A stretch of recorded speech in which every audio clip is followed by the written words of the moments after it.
Réservé un triomphe à François Fillon! C'était le 25 novembre dernier, porte de Versailles à Paris, 2 jours avant sa large victoire à la primaire de la droite et du centre.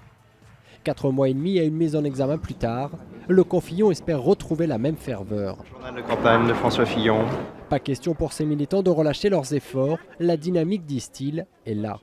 Franchement, les choses vont mieux, on sent un frémissement sur le terrain, on espère que ça se répercutera dans les sondages. Avec tous les coups qu'il a reçus, il a résisté.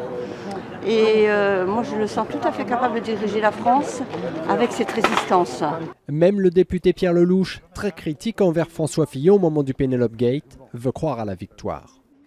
Par rapport aux difficultés du pays, à la gravité de la situation internationale et des enjeux en ce moment, de la situation en Europe, je reste tout à fait confiant dans les chances de notre candidat de l'emporter.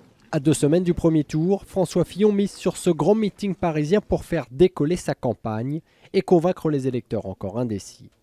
C'est effectivement une carte importante pour remobiliser son camp, remettre l'accent sur peut-être les thèmes qui lui sont chers. La campagne a été un peu parasitée par les affaires et finalement on rentre véritablement aujourd'hui dans les enjeux qui intéressent les Français et c'est là que la différence se fait. Cette semaine, le candidat accélérera encore avec 4 meetings en 4 jours.